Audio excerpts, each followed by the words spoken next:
pottery, and the arts. See, expression was always on the forefront of our minds of our forefathers. In the Bill of Rights, they put freedom of speech first because they understood that the greatest gift endowed by our Creator was the ability to express our free will. They knew that sometimes, though, that expression would come under threat. That's why they made the second. Okay.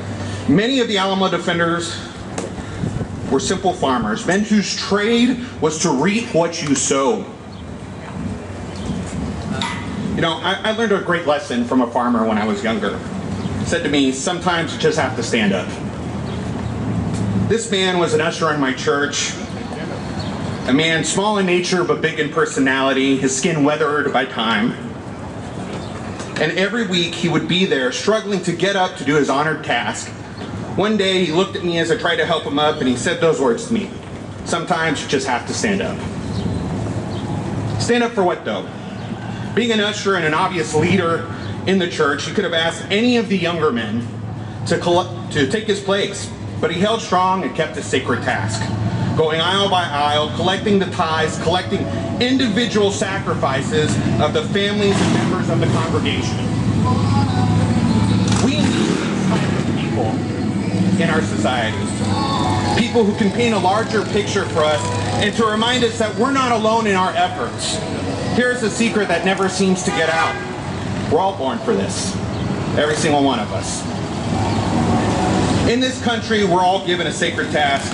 When Benjamin Franklin asked what type of government the Founding Fathers created, he simply replied, a republic, if you can keep it.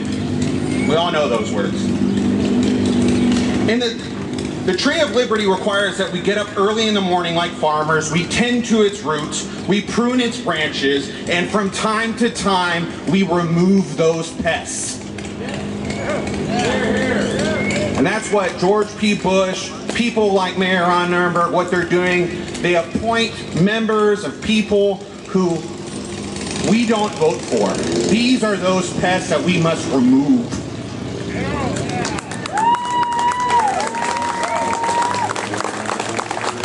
In this country, we've had a love for liberty, we have fought for equality, we take care of those who need help, we strive to build the very foundation that all mankind might have the chance to reach for the stars. And when evil has to be overcome, we stand up and take up arms. Unfortunately, and I say unfortunately, it seems that all of our heroes have died. Instead of aiming for the stars, we have become an age of revenge and restoration. I say shame on this age and shame on its principles. These tyrants' very actions are summoning the destruction and devastation of the American spirit.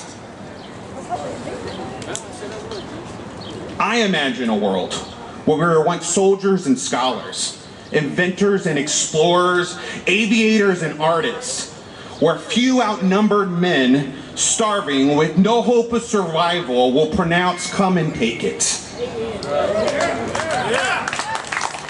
But if we want a world of wonder to come back, we have to expect a change.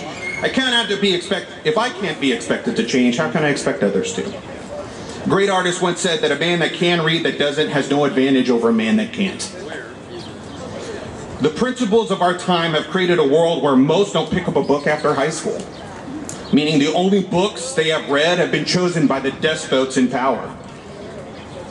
Thucydides, a great historian of the Peloponnesian War, once said that society that separates its scholars from its warriors will have its thinking done by cowards and its fighting done by fools. When we are ready to stand up and take on the responsibility of the gifts we are given, we can have that great spirit emerge once again. Sometimes that spirit and love of liberty is spread by sacred spots like the Alamo. Sometimes it's from a few words from a farmer. One Sunday I show up to church and that old man was no longer in his seat. My pastor stood up and told us that he had passed and proceeded to tell this man's story. His name, Jose Mendoza Lopez. His father had perished fighting for liberty in the Mexican Revolution, so he never knew him.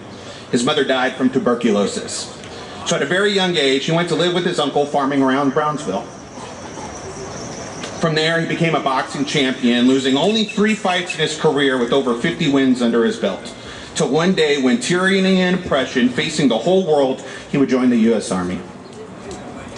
His service would take him from the beaches of France to Belgium. Lopez's ultimate test of valor, however, came over on December 17, 1944. During the Battle of the Bulge, he took it upon himself to carry a machine gun from his company's right flank to its left to protect it against advancing German infantry, holding the line by himself. In the face of enemy tank fire, he held his position, killing over 100 enemy combatants.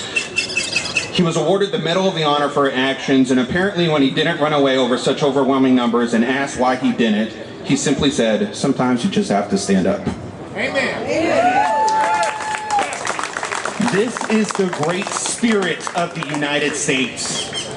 Simple farmers can be our greatest heroes.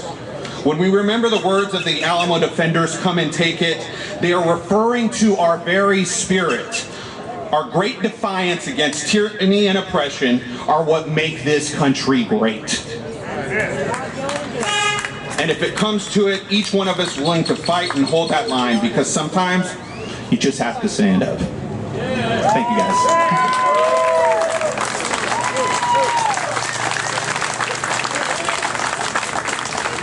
Thank you, Matt Pina.